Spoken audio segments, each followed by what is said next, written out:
Alright, so oxidation reaction, it involves the loss of electrons by reactant to another, okay, and this result in an increase, an increase in oxidation number. Kalau kita kata oxidation, kena faham oxidation number bagi atom itu akan bertambah.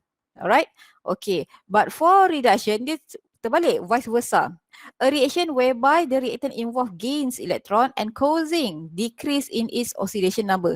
Kenapa saya highlight perkara ini? Sebab ada pelajar dia tidak mempunyai asas yang kuat tentang redox reaction dan dia ada masalah untuk balance equation. Jadi bila kita bercakap pasal stoichiometry tu nanti, kita mungkin diberikan soalan yang berkaitan dengan redox. Jadi kalau pelajar tak faham konsep redox, dia tak boleh selesaikan soalan stoichiometry yang melibatkan balancing redox equation. Okay, jadi yang ni kena ingat. For example, here you can see, this is from your lecture notes. Okay, I have a reaction between hydrogen gas and chlorine gas. Okay, produces 2 mole of hydrogen chloride. Jadi ini mesti tahu, nanti saya bagi tahulah. This is the oxidation number of hydrogen. Okay, and what happened to the oxidation number of hydrogen? From 0 becomes positive 1. So you can see here, right, the oxidation number increase. So the reaction hydrogen converted to HCl is an oxidation reaction. Okay, while for chlorine, you can see the oxidation number of chlorine is 0, becomes negative 1. Jadi you can see here the oxidation number decreases. So the conversion of chlorine to hydrogen chloride, it is a reduction reaction or reduction process. Jadi nak tentukan, bila kita nak balancekan nanti equation, kita nak tentukan oxidation reduction ni, kalau you nampak apa saya cakap, you mesti tahu pasal oxidation number. Kalau kita tak tahu oxidation number, we cannot solve the problems. And you must understand that oxidation and reduction must occur simultaneously. Dia masih berlaku serentak. Redox reaction berlaku serentak. Ada species yang akan lost electron, ada species yang akan accept or gain electron. Okay, so far jelas untuk konsep asas? Jelas. Okay, Jelas. alright Okay, so next, saya sambil-sambil tu tengok ni Telegram ni, kot ada yang PM. Okay, next. Okay, the oxidation number of any atom can be determined by applying the following simple rules. Ini semua ada dalam nota awak, cuma saya mudahkan ayatnya. Nanti saya akan post dalam group jangan risau. Okay, firstly, ini maksudnya macam mana kita nak tentukan dia oxidation number tu semua tu, kita kena ada pengetahuan tadi saya kata. Ini adalah rule yang kita kena tahu. Okay, firstly, the oxidation number of an atom or molecules for free element. Atom atau molecules yang free element, maksudnya dia tak bergabung dengan atom lain, is 0. Okay, for example, the oxidation number for sodium atom, beryllium atom, potassium atom, lead ataupun plumbum, this is hydrogen molecule, oxygen molecule, phosphorus molecule. Semua ni oxidation numbernya 0, 0, 0, 0 sampailah sini 0. Ini contoh saja. Okay, ini kena tahu. Right, next. When forming compounds, apabila membentuk sebatian, alkali metals group 1 and alkaline earth metals group 2 atoms have oxidation number positive 1 and positive 2. So ini kita tahu, maksudnya kalau membentuk sebatian compound, mana-mana metal, logam daripada group 1 and group 2, these are the oxidation number, positive 1 and positive 2. For example, we can see here the oxidation number of sodium in sodium chloride. Ini contoh compound is positive 1. Kenapa positive 1? Because sodium is an atom or metals from group 1. The oxidation number of magnesium in magnesium chloride, okay, this is the compounds, is positive 2. Kenapa oxidation number of magnesium is positive 2? Because magnesium is an atom or element from group 2 metals. Ini asas, kena tahu. Okay, kalau ada persoalan nanti boleh tanya Okay, next.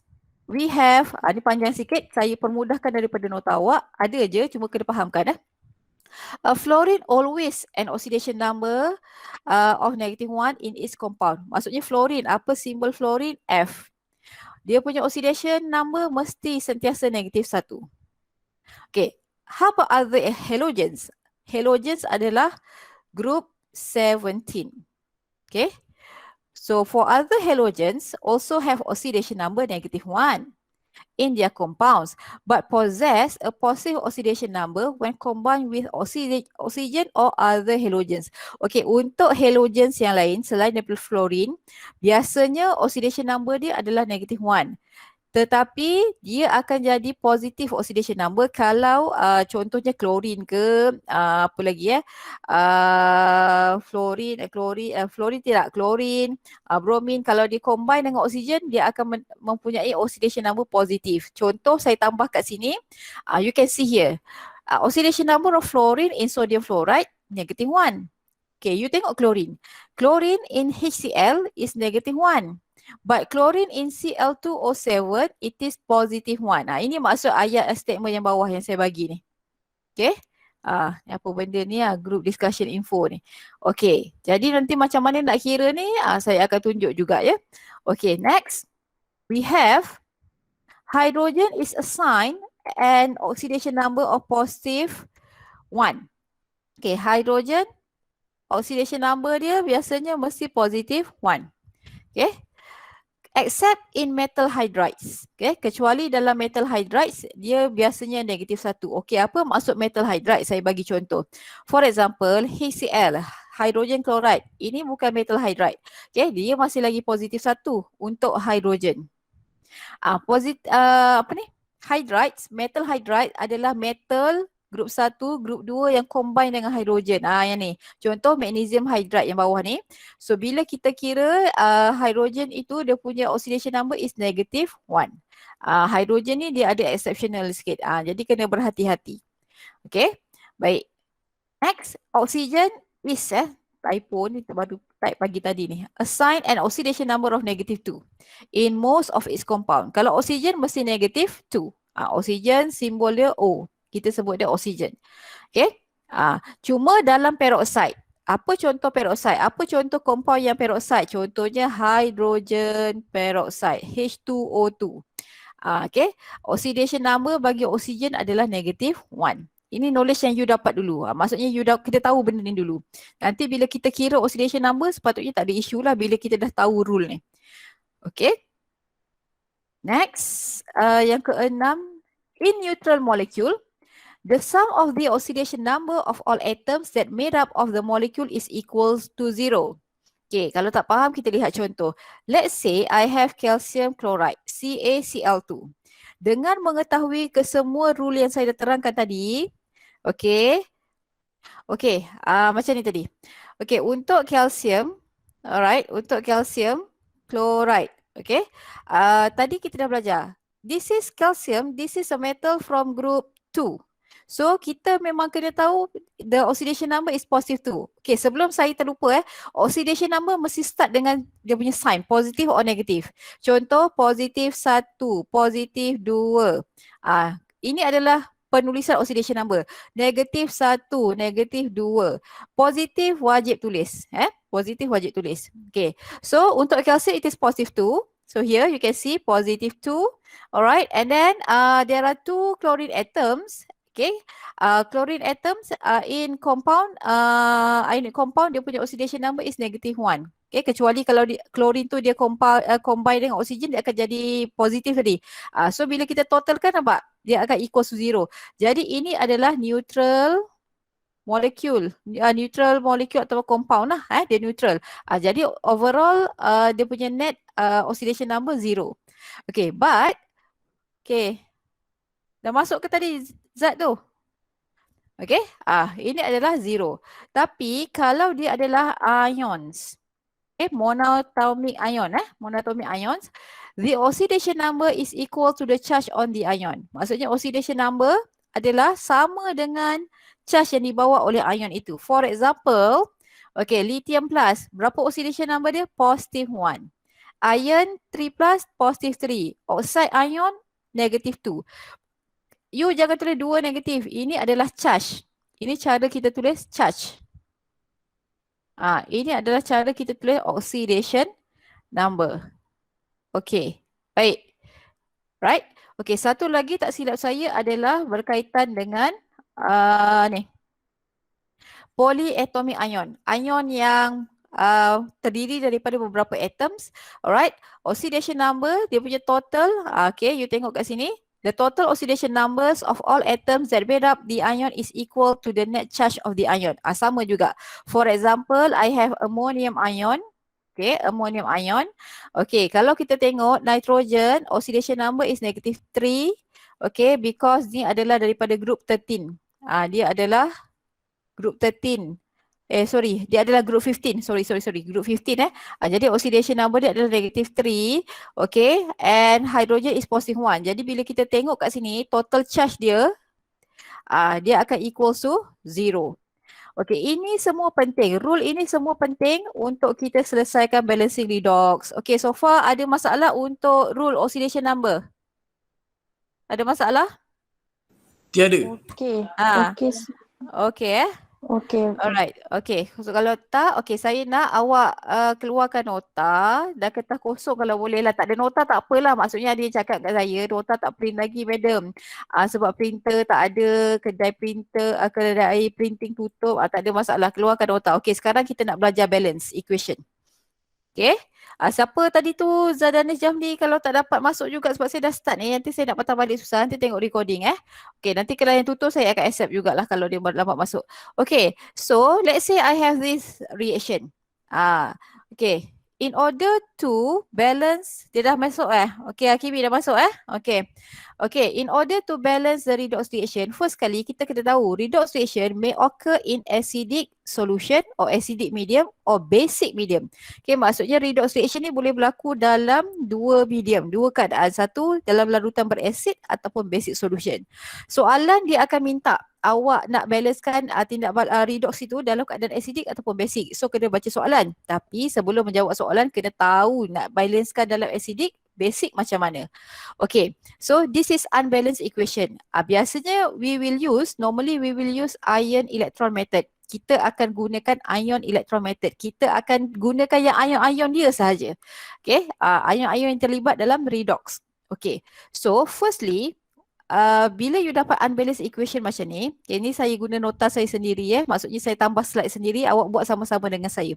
Okay, firstly, you have to refer to the unbalanced equation. Let's say saya nak balancekan dalam acidic medium. Okay, tak payah salin yang soalan tu, you buat equation saja. Okay, so how to start to balance the equation? Okay, you have to separate the equation first into two half reactions. Okay, kita kena pisahkan kepada dua half reaction. Apa dia? Oxidation and reduction. Maksudnya kita nak kena pisah kepada oxidation, okay, and reduction. Jadi, in order to determine whether the reaction undergoes oxidation or reduction, of course we have to observe to the oxidation number. So you have to identify the species undergoes oxidation, identify the species undergoes reduction. Okay, so this is the equation. Saya padam dululah yang atas ni Okay. Alright, this is unbalanced equation. Okay, you tengok pada persamaan yang tak seimbang tu, kita tengok dia punya pasangan. Kita pairkan dia. Contoh, iron 2 plus and iron 3 plus. Okay, kita nak tahu proses ini oxidation ke reduction. Okay, satu lagi adalah dichromium ion to chromium ion. So itu maksudnya kita nak separate equation tersebut. Tapi kita kena tahu yang mana oxidation, yang mana reduction. Right. So if you refer to the oxidation number for iron from iron 2 plus to iron 3 plus. Okay, tadi kita dah belajar kalau ion kita tengok pada dia punya charge. Okay. Okay, you can see here the oxidation number of iron in iron 2 plus adalah +2, while the oxidation number of iron in iron 3 plus is +3. So what we can see here, oxidation number of iron increases. So iron is oxidized. Nampak oxidation number dia sudah berubah, bertambah, maka iron telah mengalami oxidation. So this is the oxidation reaction. Nampak? Okay, jelas tak untuk oxidation nak tentukan macam mana? Jelas. Alright. Okay, so now you jangan kata kalau yang tu oxidation, satu lagi tu mestilah reduction. Betul. Cuma macam mana nak tentukan? Of course kita kena observe oxidation number. Okay, kita nak observe oxidation number of siapa? Sebab kat sini yang kita tak tahu adalah chromium ni. Kromium. Oksigen kita kena tahu, negatif 2. Jadinya kita selesaikan macam tadi. 2 kromium plus oksigen, 1 oksigen itu negatif 2 darab 7. Okay, equals to overall charges. Kalau polyatomic ion, dia bersamaan dengan charge keseluruhan. Okay, alright. So, it is equals to positive 6. Jadi kromium yang dekat sebelah sini positif 6. Okay, saya gunakan pen warna pink ni kalau nampak sekejap positif 6. Okay, and now it is converted to positive 3. So what happened to the oxidation number?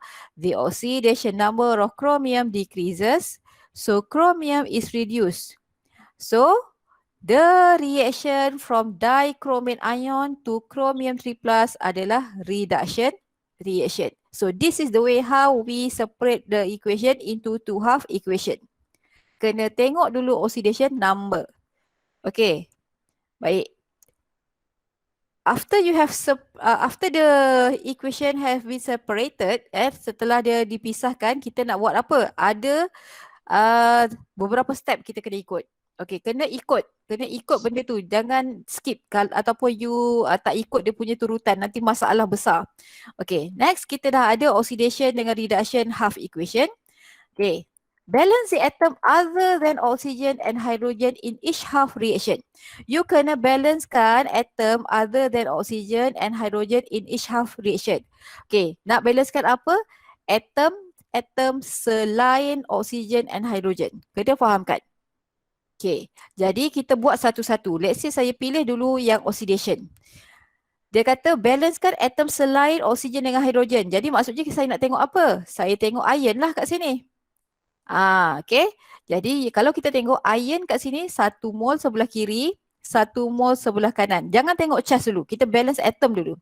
Okay, jadi untuk oxidation, untuk iron dia sudah ataupun atom iron dia sudah balance. Okay. Continue with no change maksudnya no change. Continue with reduction punya half equation. Okay, ada chromium, ada oksigen. Tapi kita jangan tengok oksigen dengan hidrogen dulu.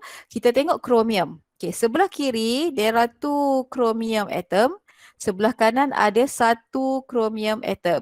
So in order to balance the chromium atom, we have to put 2 chromium at the right side. Okay, saya clearkan yang sebelah sini lah. At the right side, letak 2. Terus, okay, ada masalah? Murni ada masalah? Tertekan mic ke apa? Okay, 2 chromium. Jadi ini baru balancekan atom selain oksigen dengan hidrogen. Okay, kalau you tengok dah balance chromium sebelah kiri, sebelah kanan. Okay, next. Add water. Okay, add water to balance oxygen atoms and add proton H plus to balance hydrogen atom. Nak balancekan oksigen dengan hidrogen, dia tak boleh sembarang. Dia ada cara. Okay, sekarang kita tengok yang pertama. Untuk oxidation, tak ada atom oksigen, tak ada atom hidrogen. So, lupakan, biarkan dulu. Okay, sebab ion tu dah seimbang. Okay, kita tengok yang chromium. Chromium pula, reduction. Okay, chromium dah seimbang. Tapi isu kita sekarang, masalah kita sekarang di sebelah kiri, at the left side of the equation, kita ada 7 oksigen. Okay, sebelah kanan tak ada langsung oksigen. Jadi, berbalik kepada rule, in order to balance oxygen, we have to add water molecule ikut berapa banyak oksigen yang kita ada. Okay, jadi disebabkan sebelah kiri kita ni ada 7 oksigen, so I have to add 7 mole of water at the right side. Sebab sekarang ni saya nakkan 7 oksigen. Sekarang saya sedang menyeimbangkan oksigen. Okay, oksigen dah seimbang belum? Nak kelas? Dah. Kan? Tapi untuk persamaan reduction masih lagi tak selesai. Sebab apa tak selesai? Hydrogen. Yes, Hydrogen. ada hydrogen yang tak seimbang lagi. Sebelah kanan there are 14 hydrogen. So we have to add 14 hydrogen ion or 14 protons at the left side of the equation in order to balance the hydrogen. Jadi bila you check chromium balance. Okay, oksigen 7, 7. hydrogen sebelah kiri kanan sama 14-14. So this is the way how to balance oxygen and hydrogen. Jadi kita sudah balancekan yang atom dan semua atom kita dah balancekan. Maksudnya daripada step 1 sampai 4 tadi kita dah settle sampai balancing the atoms. Okay, balancing the atom semua dah settle. Okay, step number 5. We are going to balance the charges. Kita nak seimbangkan charge. Okay, kita nak seimbangkan charge. Kita tengok, kita kena faham. Yang ini kita kena faham. Mana saya punya highlighter tak keluar pula kat sini. Okay, kita kena faham konsep oxidation. Kita kena faham konsep reduction.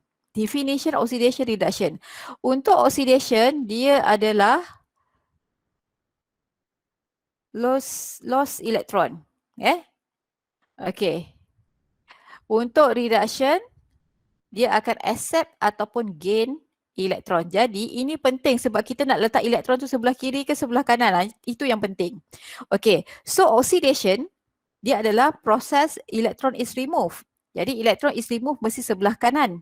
Kita kena letak sebelah kanan. Jadi berapa banyak elektron yang kita nak letak sebelah kanan supaya charge sebelah kiri, charge sebelah kanan sama. Maksudnya sekarang kat sini, berapa elektron saya nak letak supaya you tengok kat sini sebelah kiri ni total charges adalah positif 2. Jadi kat sini positif 3 tolak tambah berapa, elektron dah bercharge 1 negatif tambah berapa dapat positif 2. Of course, kita hanya perlu letak 1 elektron sahaja di sini. Jadi elektron charge-nya 1 negatif, so kat sini negatif 1, 3 tolak 1 which is equal to positive 2. This is the way how we balance the charges untuk Hooke's equation oxidation. Okay, for reduction, it is a process where the electron is accepted by the species ataupun reactant kat sini.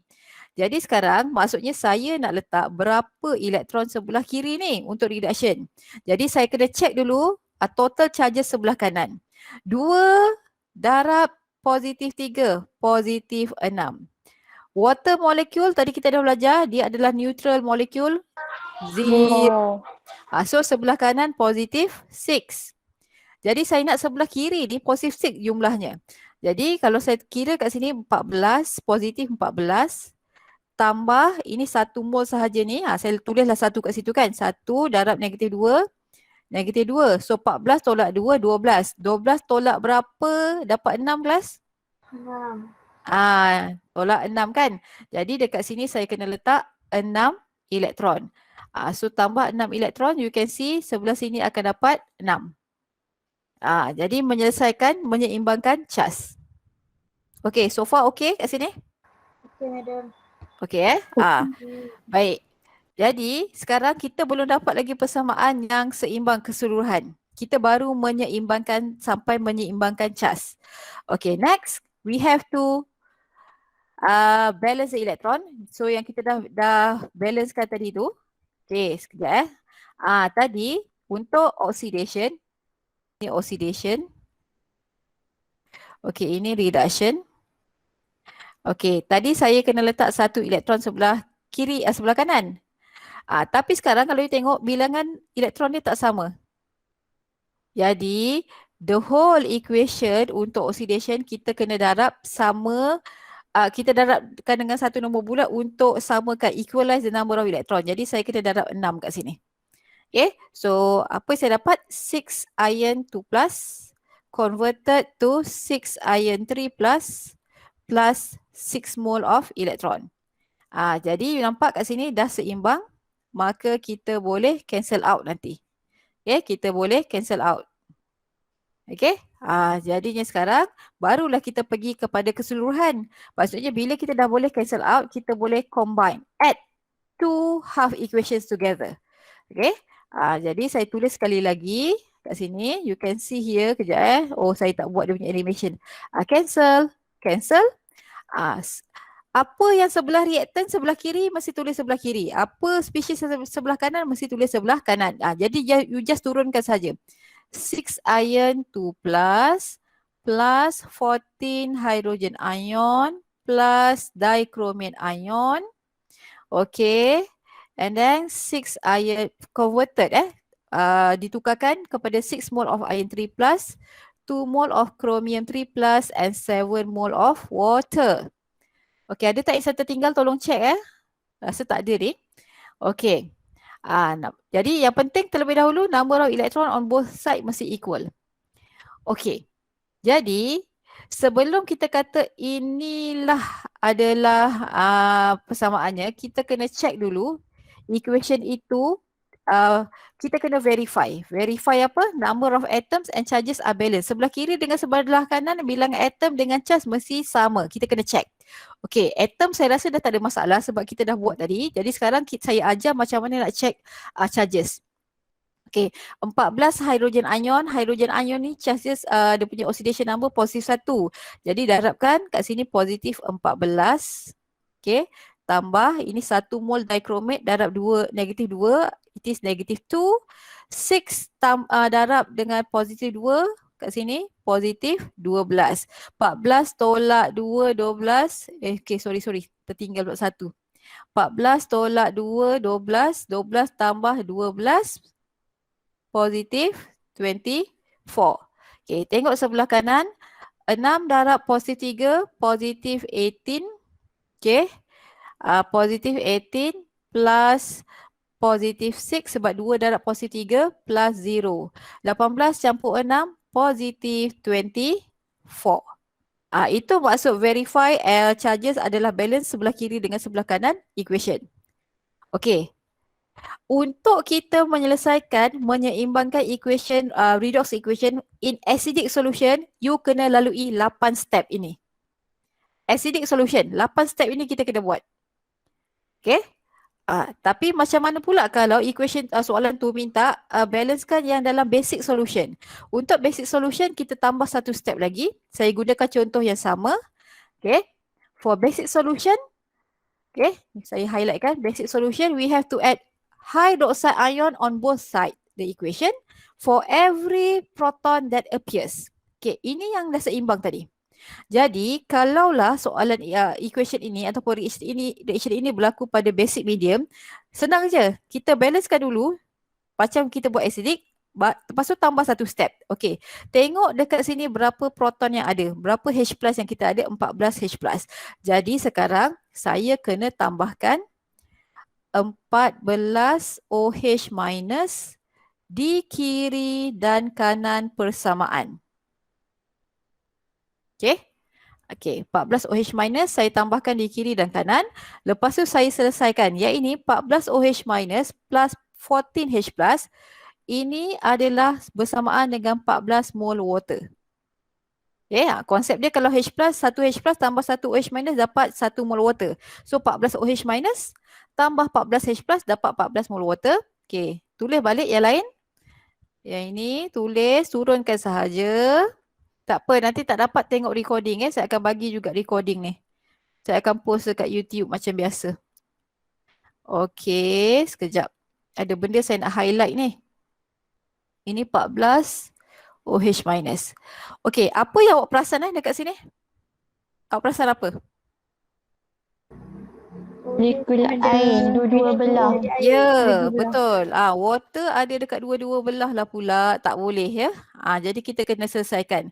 Selesaikan operasi tolak. Jadi 14 tolak 7 maksudnya sebelah kiri ni ada baki lagi 7 mol. 14 tolak 7, sebelah kanan habis 7 mol water. Tambah, kalau saya tersilap bagi tahu ya, sebab kadang-kadang bila kita buat mic ni tak perasan. Okay. 6 iron 3 plus tambah 2 chromium 3 plus, yang ini dah habis, tambah 14 OH minus. Ada tak spesies yang sama di kiri dan kanan? Macam dah tak ada. Okay, boleh simplify lagi ke equation ni kelas? Boleh direngkaskan lagi ke? Bahagi dengan satu nombor? Tak. Kalau you bahagi nanti you dapat pecahan lah. Kan? Kalau you bahagi lagi, you akan dapat pecahan. Biasanya pelajar tak suka pecahan. Okay, kita check balik. Ini 0, charge 0. Ini negatif 2. Ini positif 12. Okay, sebelah sini 12 tolak 2 berapa? Positif 10. Okey, kita tengok sini. Betul tak? Positif 18 tambah positif 6. Okey. Ini tolak 14. 14. Berapa ni? 24. 24 tolak 14 berapa? Positif 10. 10. Cas masih sama kiri dan kanan. Jadi yang manakah equation yang seimbang untuk basic equation yang saya tandakan star ni? Dan equation inilah nanti kalau soalan beri untuk kita kira a mode of product form ke apa, maksudnya kita nak guna. Itu yang dikatakan stoichiometry. Alright, any question? Memang penat sikit lah untuk balance redox ni. Equation biasa tak ada masalah. Any question? Tak ada, madam. No. Okay, kalau ada masalah nanti boleh tanyalah waktu kita bincangkan tutorial ya. Maksudnya bukan Miss. hari ni lah. Tutorial tu bukan hari ni. Okay. Okay, baiklah. Ada soalan nak tanya? Mana lah senarai nama? Saya nak sebut sikit ni. Saya ada senarai nama. Kan saya tak off camera kan? Awak boleh nampak. Irsyad Ikhwan ada? Ada. Ah? Ada. Ada. Chu Liyin? Saya nampak dia masuk tadi. Chu Liyin ni ada? Yes, madam. Any question? No. No? Alright. Daniel Hazim? Ada. Ada. Okay. Fadlin Ilyana ada? Okay, madam. Okay, ada Okay, baiklah. So, tu saya baru sebut random sikit. Jadi hari ni memang saya tak nak masuk limiting reactant sebab nanti kalau tak awak tepu sangat, lepas tu kita nak bincang pula concentration lah apa dalam tutorial, jadi nanti masalah. Maksudnya saya tak nak membebankan pelajar sangat. Saya fokus yang ini, ada part yang kita buat dekat video, kita buat dekat video. Okay, kalau tak ada, boleh kita sambung dengan tutorial kelas? Boleh. Okay. Boleh. Baik, kalau boleh awak keluarkan dulu tutorial. Saya stop sharing dulu yang ini. Macam mana pula cursor saya ni? Okay. Alright.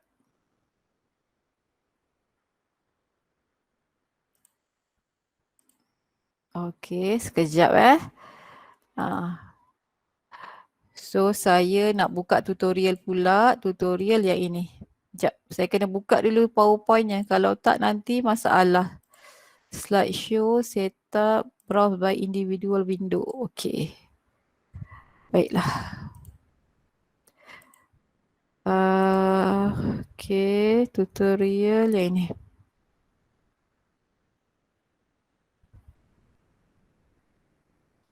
Okay, dah nampak slide kan? Baik, so for our tutorial, nanti saya bagi attendance punya form untuk isi. Okay, for tutorial, we will focus on empirical formula. Okay, sekejap dia kata ni pula. Sekejap, saya punya class point tu ada dia running dekat tempat lain. Okay, yang ni saya tak stopkan tadi. Don't save. Discard jap.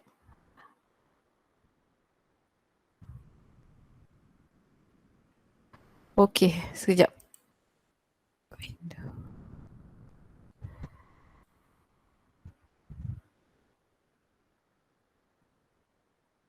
Tak keluar pula saya punya class point. Kejap kelas, saya tak boleh nak conteng.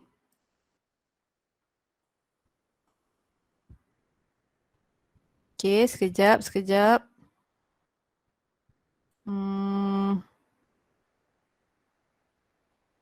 Slide tutorial, okay.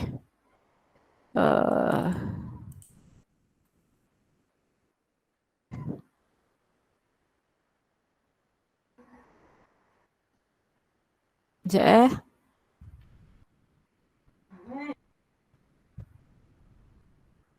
Tengah buka.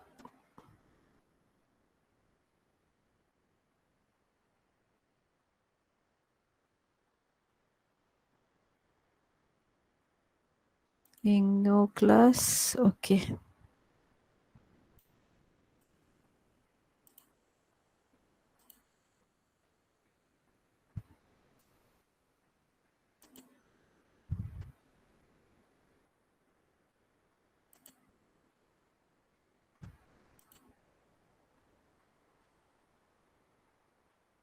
Okay, baik. So, saya akan bincangkan soalan tutorial. Okay, sekejap. Yang pertama apa soalan dia? Saya takut saya tersalah ni. Bukan tersalah apa? Slide tu. Susunan dia okey tak? Yang pertama soalan empirical adalah karbon dengan hidrogen tu je kelas. Ya, Sekejap. betul. Kalau saya enter okay. Baik. So this is the question. Combustion of hydrocarbon produces 1.83 gram of carbon dioxide and 0.90 gram of water. Determine the empirical formula of hydrocarbon. If the molecular mass of this hydrocarbon is 72 AMU, determine its molecular mass. Okay, saya ada menerima beberapa ni lah PM lah pelajar direct message saya. Dia tanya pasal 72 AMU ni.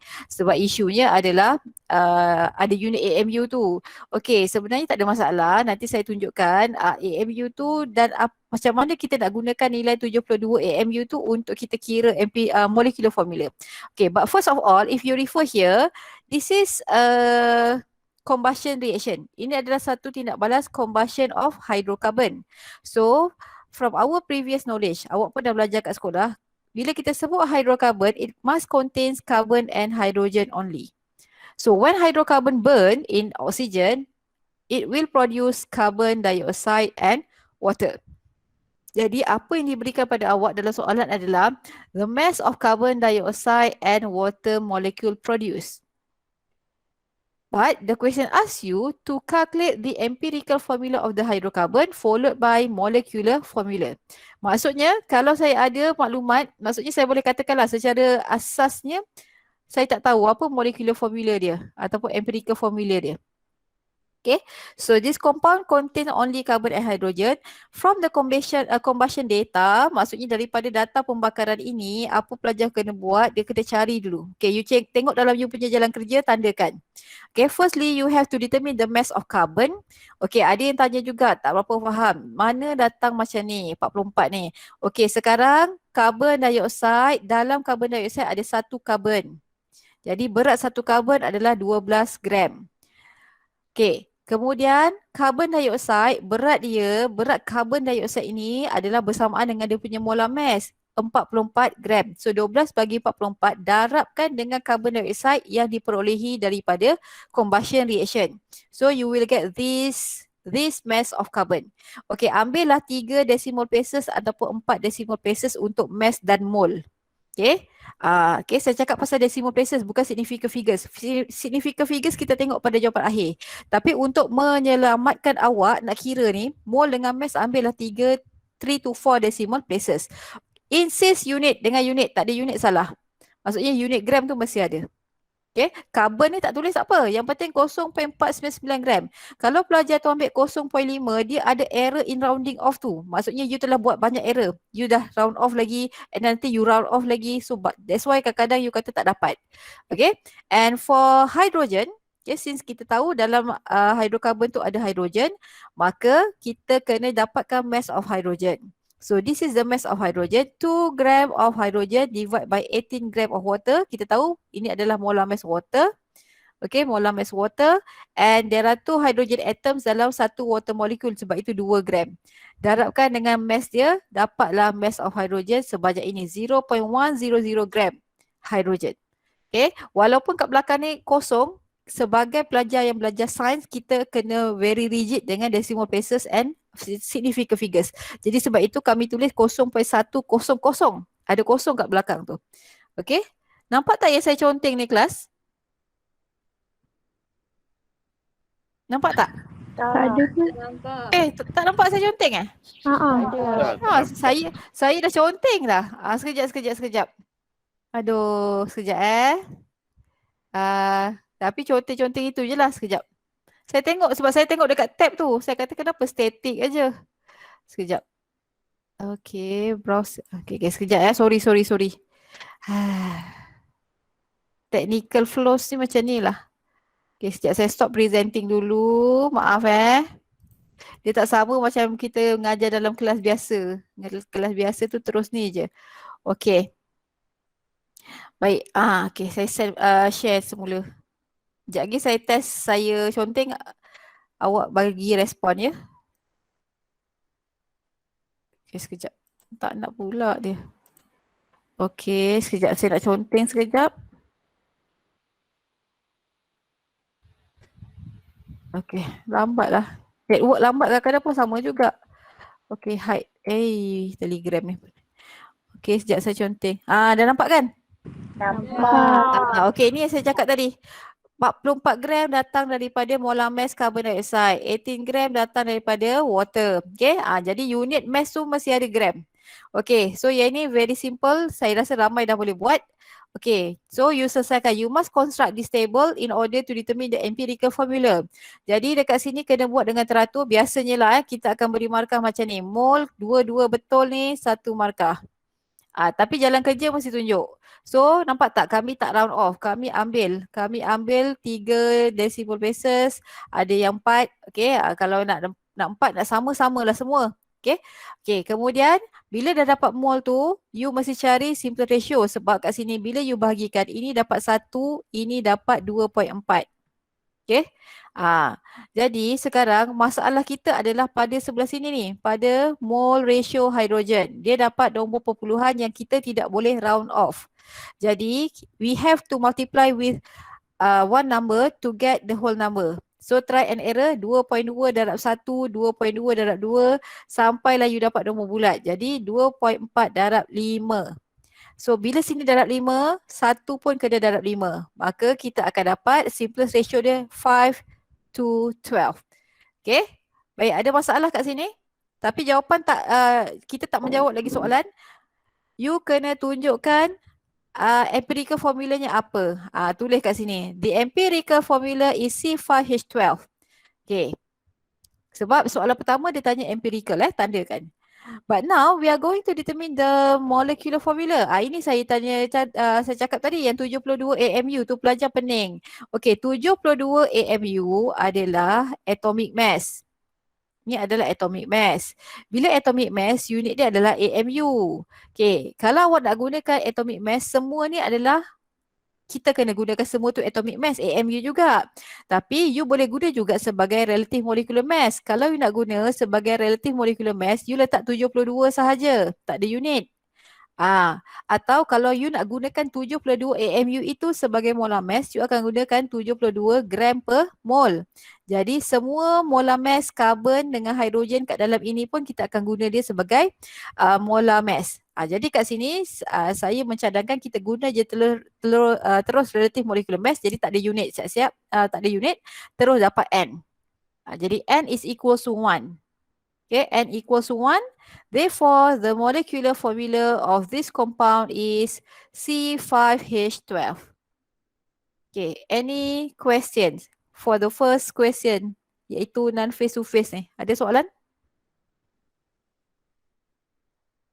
Tak ada, Madam. Okay, kalau tak ada kita pergi yang seterusnya sebab saya rasa ramai menunggu soalan concentration ni sebab yang ni simple je. Okay, yang satu lagi ni mungkin you rasa ni sikit sebab ada nitrogen. Because stated in the question, compound Q contains carbon and hydrogen and nitrogen. Okay, ada carbon, ada hydrogen, ada nitrogen. And the combustion of compound Q produces 0.344 gram water and 0.558 gram carbon dioxide. Okay. Determine the empirical formula and molecular formula of Q if the molecular mass adalah ini. So yang ini molecular mass macam isu tadilah. Okay. Untuk mendapatkan molecular formula kita kena selesaikan dulu empirical. Jadi macam tadi kita akan cari dulu mass carbon and hydrogen. So the mass of carbon, you tengok jalan kerja you. Okay, ni mesti ada. Supposed to be you akan dapat 0.152 gram. Okay, lebih kurang 0.152 gram. Jangan round off. Tengok macam mana pensyarah buat. Okay. And for mass of hydrogen, by using the same method, suppose you will get around 0.0382 gram. Okay, tandakan. Kalau ada yang salah nanti betulkan ya. Okay. Next, we are going to determine the mass of nitrogen here. Okay, the mass of nitrogen. Because given to you the mass of sample 0.520 gram. Kita ada mass compound Q, kita dah dapat mass carbon, hidrogen, kita tolakkan sahaja. Okay, so this is the mass of nitrogen. 0.0598 gram. Okay, and now construct the table to determine the empirical formula. Dekat sini ada beberapa orang pelajar dia PM saya mula-mula tak dapat. You tengok kat sini mass tadi kita ambil berapa decimal places. Okay, lepas tu mole. Mole pun penting. Okay, for mole of carbon around 0.012 mole. For mole of hydrogen 0.0382 mole. And for mole of nitrogen around 0.00427. Okay, bila kita nak cari mole ratio, kita akan bahagi, kita akan bahagi dengan mole yang paling kecil dari antara karbon, hidrogen, nitrogen tu. So the smallest mole goes to mole of nitrogen. Jadi that's why kita bahagikan dengan 0.00427 ni, semua sekali. So bila kita bahagikan, you akan dapat dulu mole of carbon tu 2.97. Lebih kurang 2.97 memang sudah sangat hampir dengan 3. Maka kita terus ambil sebagai 3. Tak payah lagi nak fikir nak darab dengan nombor apa. Sebab memang very close to 3. Okay. And for hydrogen, saya dapat daripada pengiraan ni 8.95. Ini pun dah sangat hampir dengan 9. Okay. And for nitrogen tak ada isu sebab memang kita dapat 1 lah. So simplest ratio 3, 9, 1. Okay, untuk yang ini ada masalah? Untuk cari mole ratio ada masalah? Tak ada. Okay, so kita kena kita kena jawab soalan tu. Kat bawah ni. Empirical formula is C3H9N. Okay, ni empirical formula. Mesti tulis, jangan biarkan dalam table saja. Mesti tulis, jangan biar pemeriksa cari. Okay, next. To determine the molecular formula, kita gunakan tadi data molecular mass. Kita belajar atomic mass kalau di atom. Tapi kalau dia adalah molecular, dia adalah molecular mass lah. Yang ni. Jadi selesaikan isu masalah ni macam tadi. Kita akan dapat N sama dengan 2. And thus, the molecular formula is C6H18N2. Any question?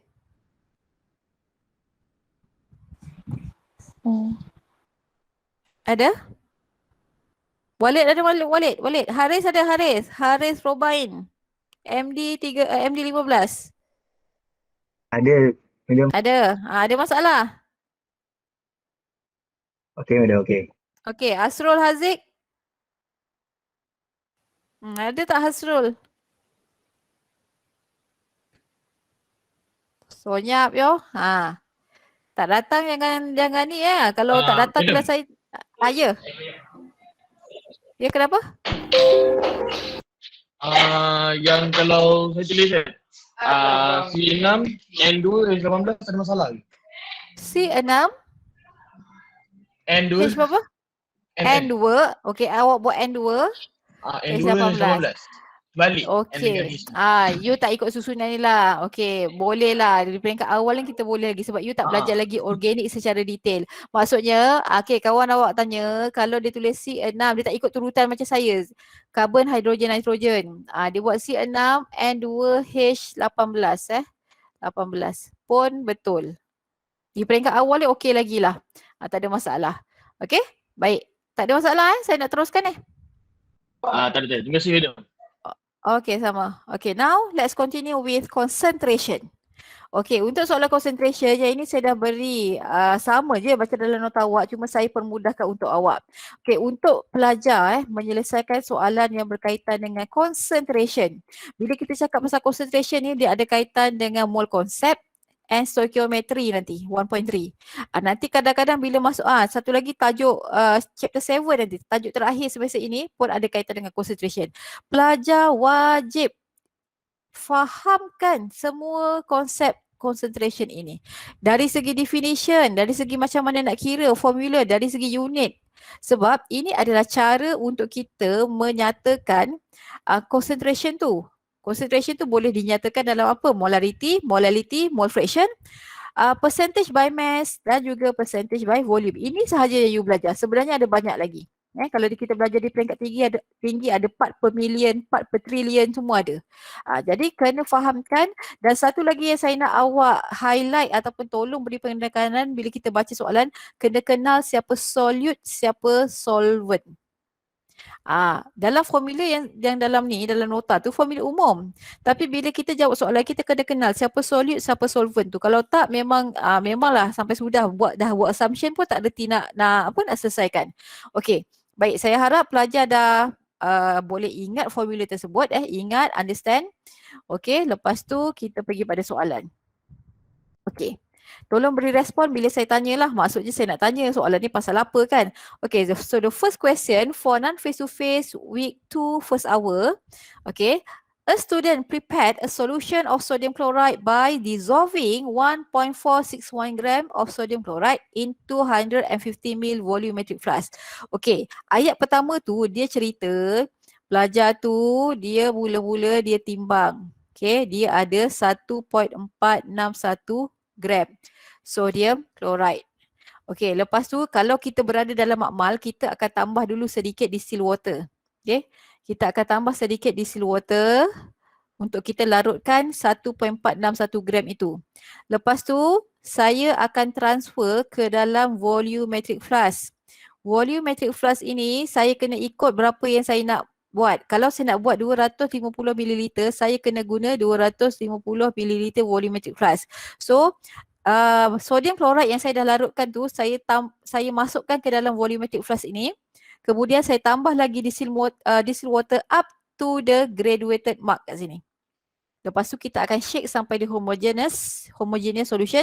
So maksudnya sekarang dalam ni saya sudah ada sodium chloride solution. Berapa volumenya? 250 ml.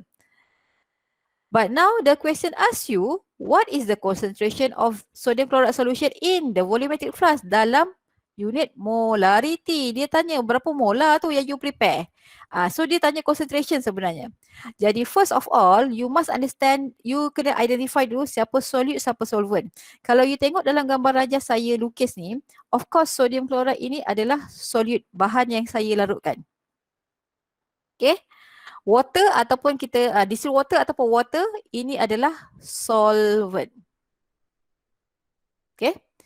Solvent. Itu kena kenal dulu. In order to determine or calculate the molarity, sekarang saya nak kira molarity.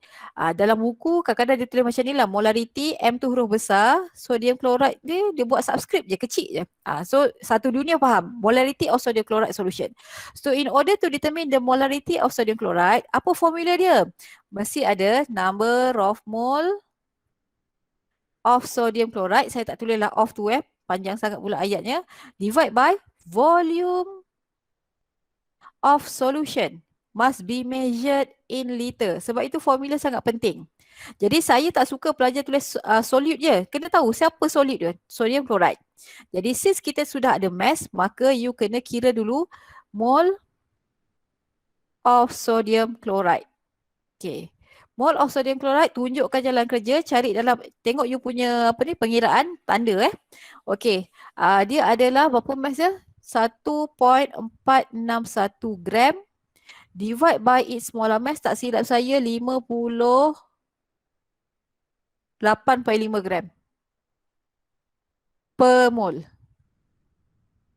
Okay. Cancel out. Okay, berapa kelas mole dia? 0.0? 0.0248 mol. Okay, dia depends pada molar mass you guna. Kalau you guna yang saya bagi dalam Google Classroom tu, you akan dapat yang ni lah. Kalau you guna mungkin daripada periodic table, kena teruskan lah. Maksudnya sekarang ni maksudnya dia akan beza sikit. Jadi kalau saya guna molar mass yang ini, saya akan dapat 0.025 mol. Okay, so mol saya dah dapat. Volume given to you in the question, but in milliliter. Volume ni dia dah bagi dah.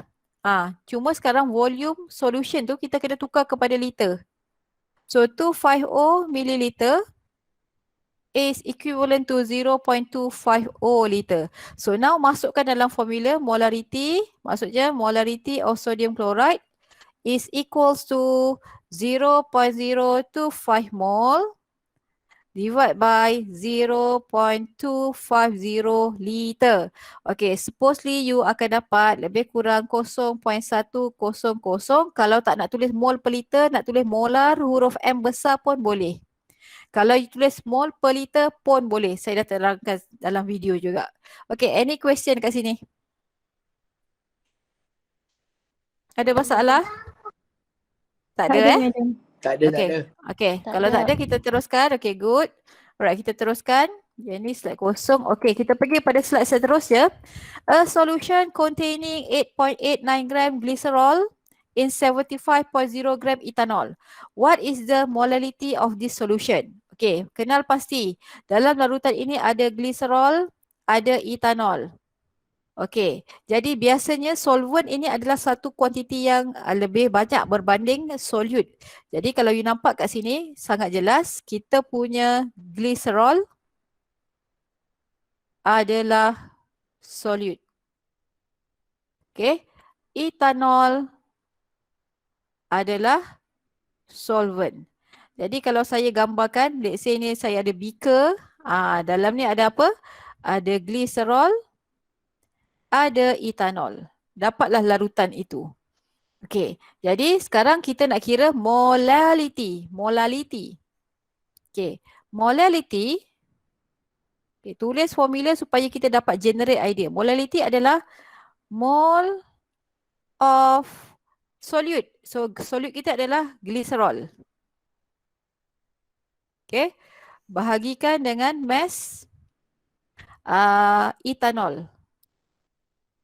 Ethanol adalah solvent tapi mesti dalam kilogram. Okey, jadi sekarang kerja kita kena cari dulu mol glycerol. Okey. Mol glycerol, tunjukkan jalan kerja. Mol glycerol huruf N kecil tu, tapi glycerol ni tulisan perkataan glycerol tu lagi kecil subscript. Okey, sama dengan apa ni? 8.89 gram. Molar massnya saya guna yang standard lah yang saya dah kira Molar massnya berapa? Jap. 92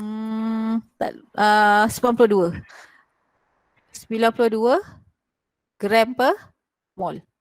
Okay, cancel out. You akan dapat mol dia lebih kurang. Mungkin boleh tekan kalkulator lah untuk gunakan figure yang saya guna. 0.0966 mol. Okay, so now we are going to determine the molality. Molality, mole of solvent ni kita dah dapat dah. Sebab dia dah bagi tahu kat situ 75.0 gram, convert kepada kilogram. Jadi bahagikan dengan 0.0966 mol. Okay, divide by 0.0750 kilogram.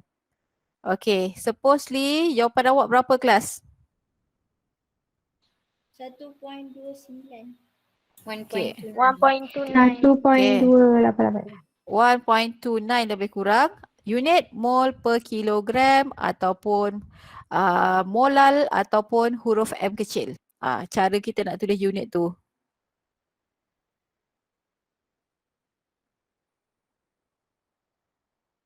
Okey. Okey, baiklah. Jadinya sekarang kita pergi pada soalan seterusnya sebab soalan ni direct. Okey, soalan seterusnya iaitu face to face. Okay, yang ini pun ada juga pelajar yang dah WhatsApp, bukan WhatsApp, Telegram saya lah. A sample of commercial concentrated HCl, hydrochloric acid, is 11.8 molar. And it has a density of 1.190 gram. Okay, bila kita kata a sample of concentrated hydrochloric acid, maksudnya dia dah beri awak concentration dalam unit molarity dan ada density. Maka ini sebenarnya density of solution sebenarnya. Soalannya sangat baik, memang dia beritahu terus density of solution. Jadi, kalau you tengok, soalan ini dia berikan concentration dan density of solution. So, saya ambil daripada nota awak ni, dah ada dalam nota awak, kalau dia kata dia beri concentration dengan density of solution, kita akan buat assumption.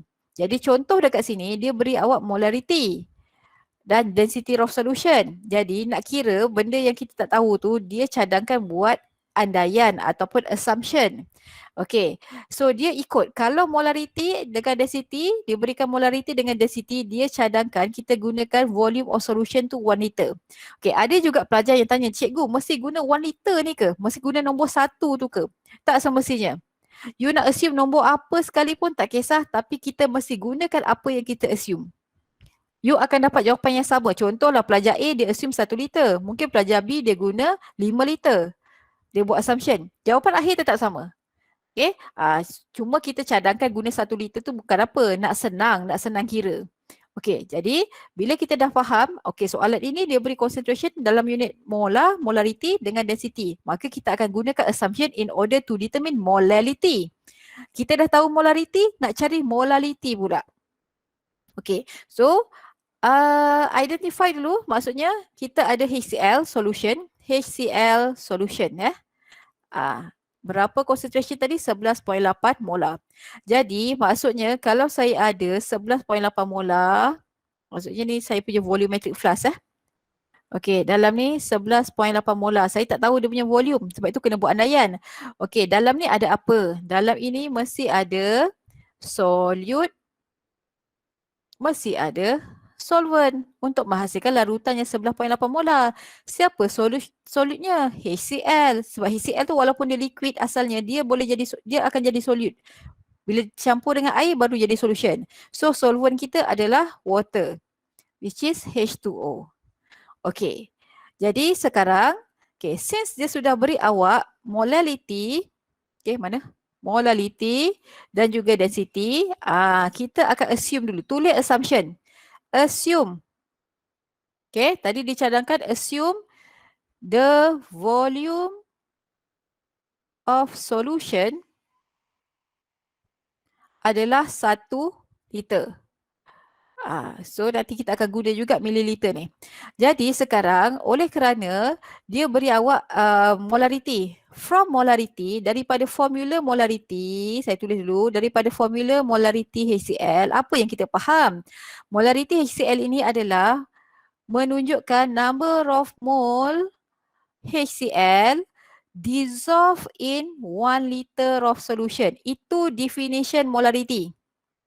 Jangan kata mana datang molarity 1 liter. Daripada definition pun dah jelas. So disebabkan kita sudah assume dia 1 liter, molarity kat sini 11.8 mol per liter. Molarity kan unit dia mol per liter.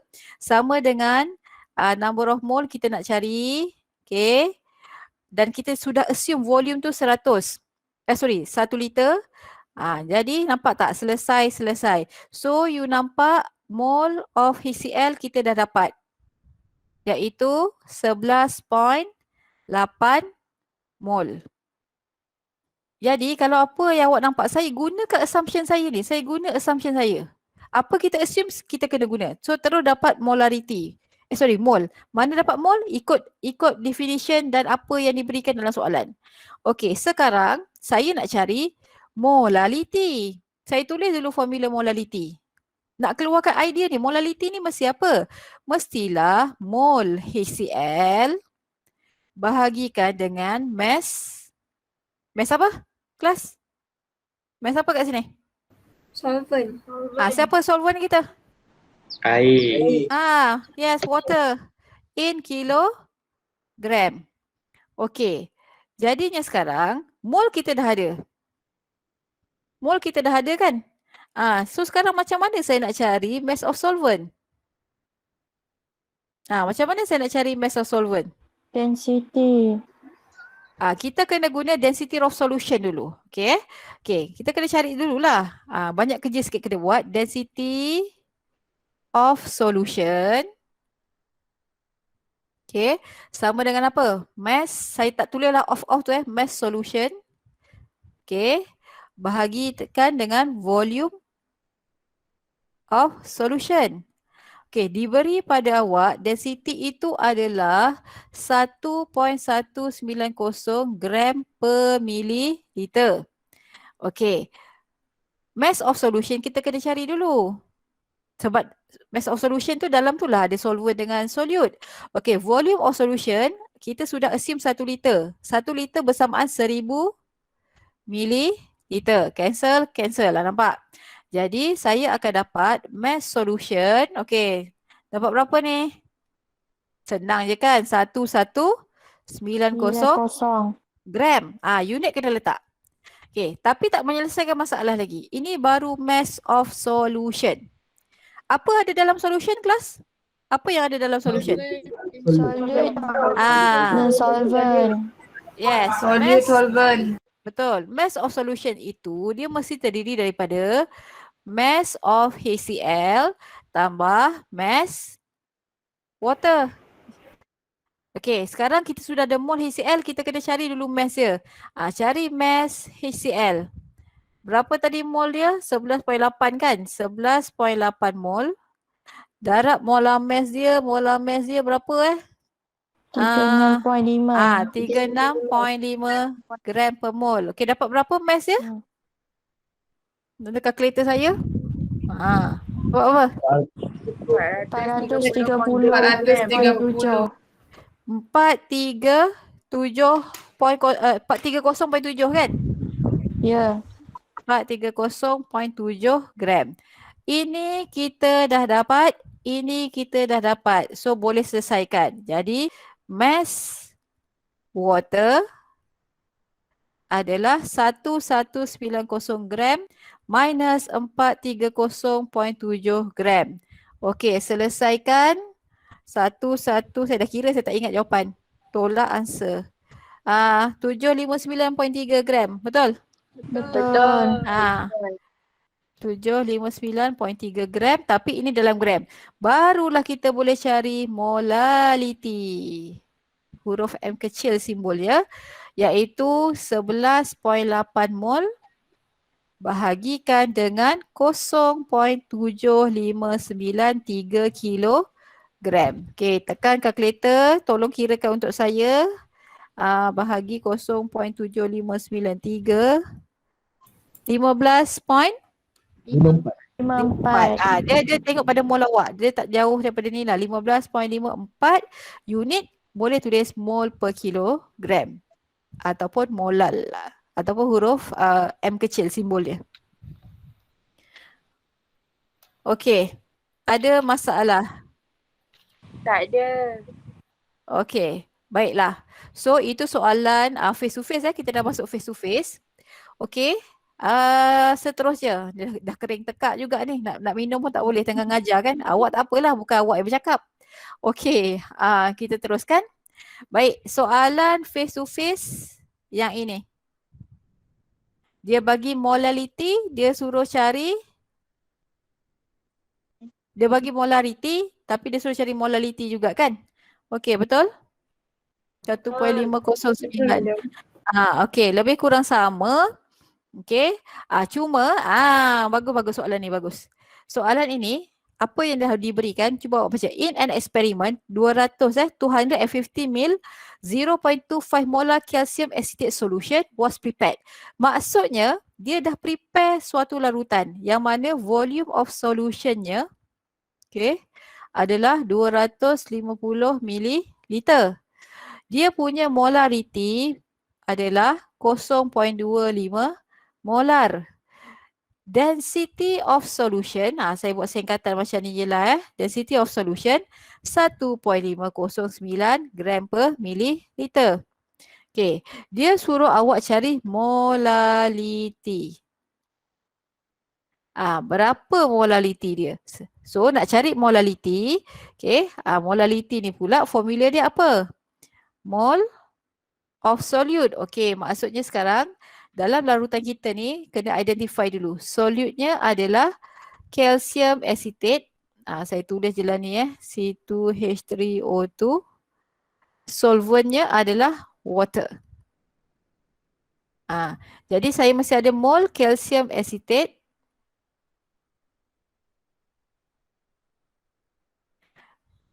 mesti bahagikan dengan mass water. Okey, in kilogram. Okey, jadinya sekarang macam mana kita nak jawab? Perlu tak buat assumption? Tak perlu. Tak perlu. Kenapa tak perlu? Tak perlu. Diberi Dia dah sudah. bagi. Apa yang dia dah bagi? Volume. Volume solution. Volume solution. Yes, volume of solution dia dah bagi. So sekarang ni kita nak buat apa?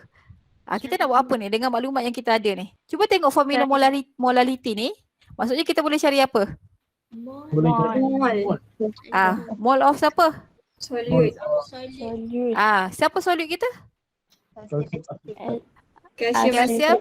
Calcium Calcium acetate. Jadi sekarang macam mana nak cari mole of calcium acetate tu pula? Berdasarkan data yang kita ada. Molarity punya formula.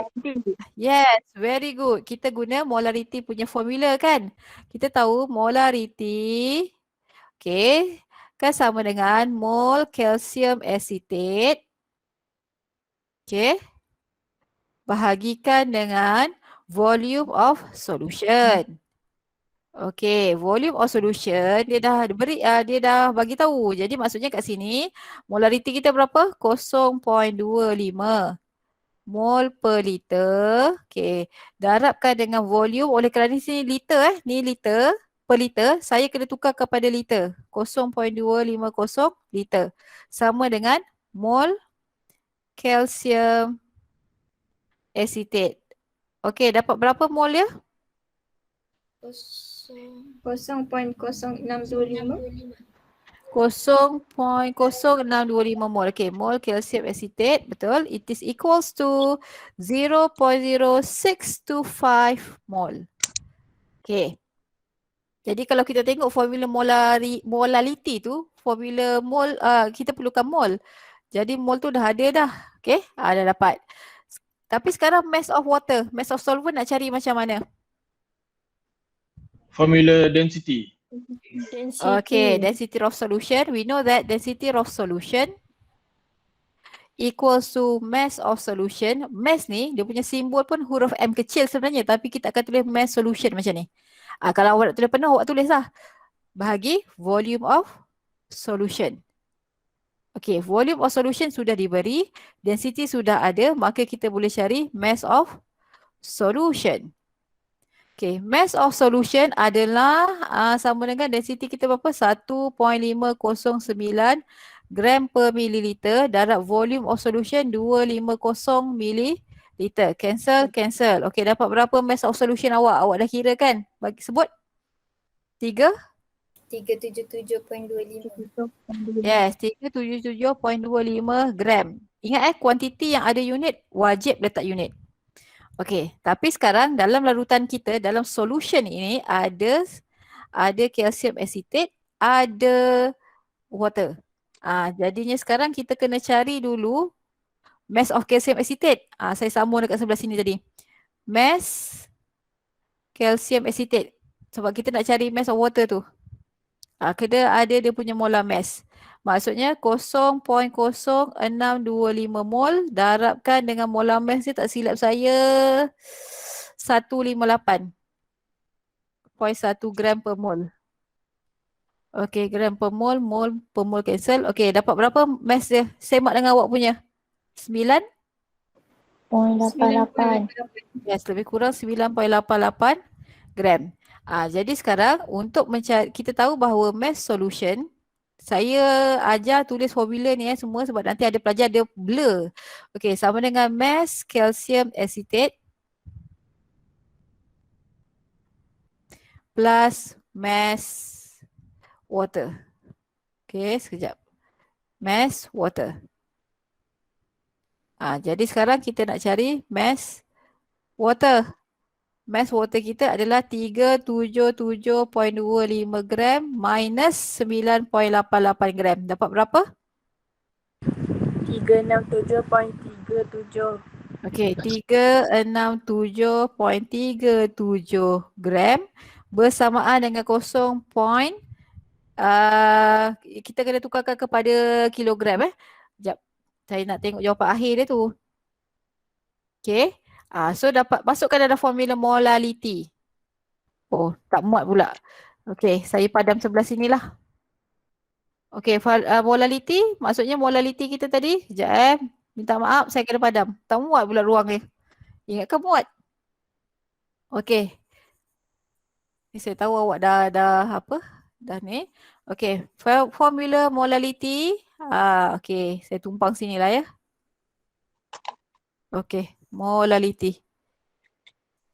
Okey, molality sama dengan mol kita tadi berapa? 0.0625 mol bahagi 0.3737 kilogram. Saya jawapan akhir baru saya round off. Okey, dapat berapa molality? Lebih kurang? 0.17. Yes, 0.17 mol per kilogram.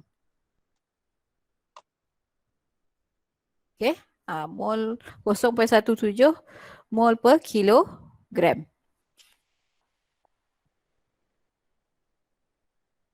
Okey. Ada soalan nak tanya kat sini? Dah 3:30 dah ni. Kesian awak dah 1 jam lebih kita meet ni. Ada kawan tak boleh masuk kan? Tadi.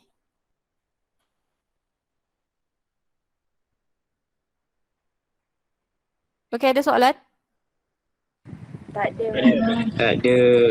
Okey, lemah je. Okey, saya rasa saya nak pergi yang non face to face ni saja, lepas tu kita stop. Sebab non face to face ni macam simple je.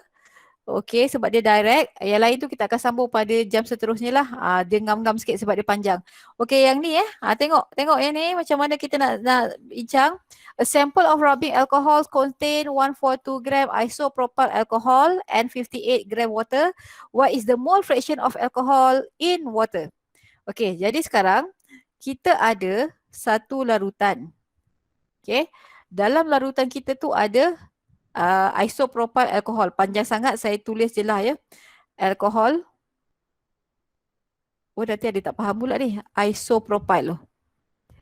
Isopropyl alcohol. Dan juga water. Jadi ini dua ni adalah komponen yang ada dalam larutan rubbing alcohol tu.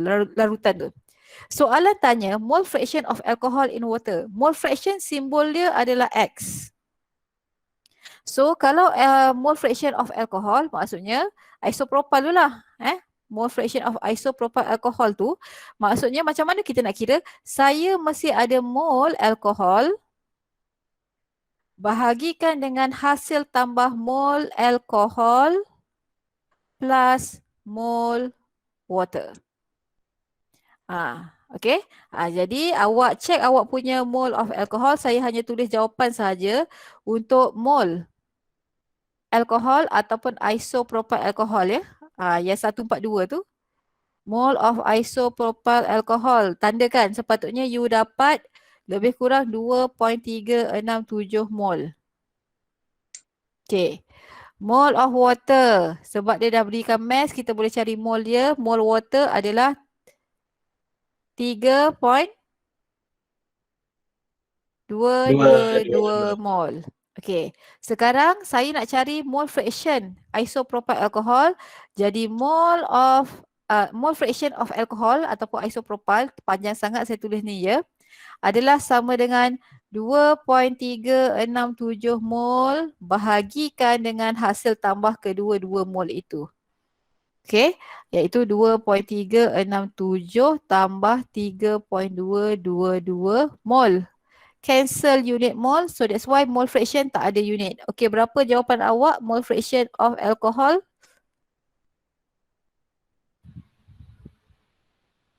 Kalau belum kira sekarang. Berapa? 0.423. Lebih kurang lebih kurang 0.424. Mol tak ada dah. 0.424 lebih kurang. Ataupun yang hampir dengannya lah. Okey. Baik, saya rasa yang ni tak ada masalah kan? Kita pergi soalan seterusnya. Okey, sebelum tu, kalau saya kata mole fraction of water, macam mana pula nak cari? Additional question. Kalau saya kata mole fraction water, macam mana nak cari? 3.22 tu ke atas. Mole of water bagi... mole of water bagi hasil tambah mole, betul? Pun boleh juga. Dan satu lagi you kena faham, mole fraction, jumlah mole fraction ni dia semua sekali mesti 1.00. Jadi maksudnya hasil tambah berapa banyak komponen ada dalam tu, dia punya mole fraction adalah 1.000. So kalau saya tak nak guna formula mole fraction tu, saya boleh cari je. Maksudnya 1.000 minus 0.424. Mesti jawapannya sama. Okey, cuba tekan kalkulator. 1 tolak 0.424. Dapat apa? 0.576. Okey, cuba tekan kalkulator. 0.576 tambah 0.424. Dapat, Satu. dapat 1 kan? Tu satu cara mudah lah kita nak kira mole fraction salah satu lagi komponen kat dalam tu. Okey, baik, next saya nak habiskan sampai soalan nombor 3. Ni saya dah buat tadi, sama je. Okey, yang ini. A sample of 0.892 gram of potassium chloride was dissolved in 54.6 gram of water. What is the percentage by mass of potassium chloride in the solution? Jadi kena bayangkan dulu larutan kita ni ada apa kat dalam tu? Mesti ada solute, mesti ada solvent. So ini adalah KCl solution. Dalam solution mesti ada solute dia. Mesti ada solvent dia. Ni larutan garam juga ni, larutan garam Okey, solute ia adalah KCl solid lah. Solvent kita adalah water. Okey. Sekarang apa yang kita nak kira kelas? Soalan suruh kira apa? Percentage of by mass. Yes, concentration tapi dalam terms ataupun percentage by mass. Simbol dia percentage weight per weight. Berat per berat. Jadi basically untuk mengira percentage by mass adalah mass. Okay, mass solute, siapa solute kita? KCl bahagi mass solution darab 100. Okay. Jadi sekarang mass potassium chloride kita sudah ada 0.892 gram dah ada. Okey. Jadinya sekarang kita nak tahu mass of ini pun dah ada dah. Mass of water pun dah ada. Berapa? 54.6 gram. Okey. Jadi just masukkan saja dalam formula. Okey, jadi percentage by mass adalah 0.892 gram bahagikan dengan 54.6 gram darab 100. Okey, berapa persen kelas? Tekan kalkulator. 1.6. 1. 61. Yes, lebih kurang 1.6 ataupun 1.61%. Jadi kalau saya ada 100 gram solution, macam kita guna assumption lah, kalau saya ada 100 gram solution, dalam tu ada 1.61 gram lebih kurang lah by mass KCl. Tapi itu secara asasnya lah. Tapi ni sebab kita dah ada data, kita guna je lah data tu. Okay? Alright. Okay, last question. Saya nak bincang sampai sini je. Okay? Baik, last question. Ini. Ya. Kenapa? Yang 0.892 tu bahagi dengan Tambahlah. Tambah. Betul. Saya tambah 0.892 gram juga. Baru dapat ni kan? Baru dapat 1.6 kan? Okey. Terima kasih siapa tu? Murni. Okey. Baik, last sekali. Kita nak kira apa? Baca. Percentage by volume of alcohol in the solution. Apa formula percentage by volume kelas? Volume of volume of solution. Bahagi volume 100. solution darab 100 kan? Okey, jadi apa yang kita sudah ada dalam soalan, dia kata 200 ml perfume. Perfume ni, dalam tu mesti ada alkohol. Dia dah jadi solution dah perfume tu. Dalam tu ada 28 ml alkohol. Jadi alkohol kita tu adalah solute.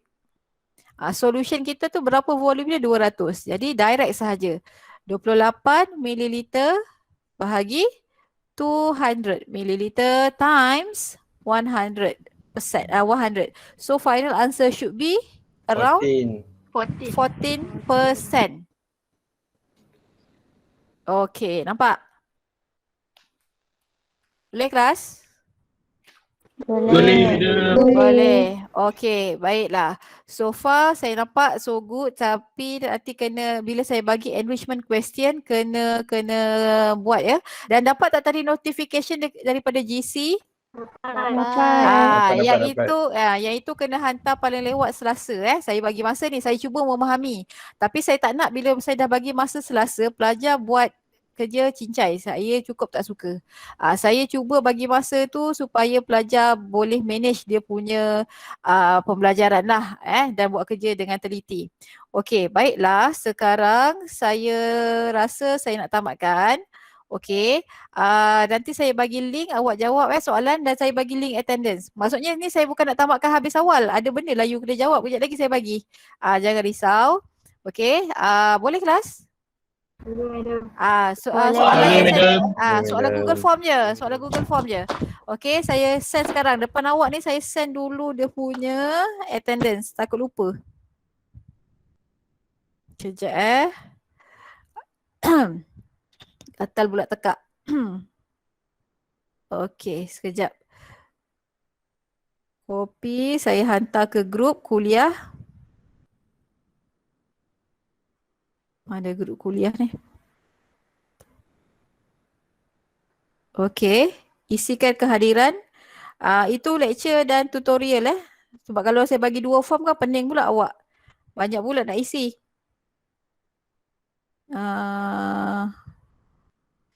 Dan satu lagi saya bagi dia punya ni. Saya bagi soalan. Sekejap. Dan satu lagi saya baru send Google Docs ataupun Google Form. Yang tu jawab dalam tempoh setengah jam ni. Okey. Baik, boleh kelas? Boleh semua? Boleh. Okey kelas, jadi saya rasa itu sahaja untuk hari ini. Boleh, Sorry ambil madam. masa sorry ambil masa lebih sikit sebab terpaksa. Kalau tak nanti terlalu banyak yang kita kena skip susah pula. Okey kelas, thank you untuk hari ini. Kita jumpa lagi pada hari Rabu. Terima kasih. Assalamualaikum. Thank you, madam. Alright, okay, bye. Thank you, madam. Thank you, madam. Salam. Madam.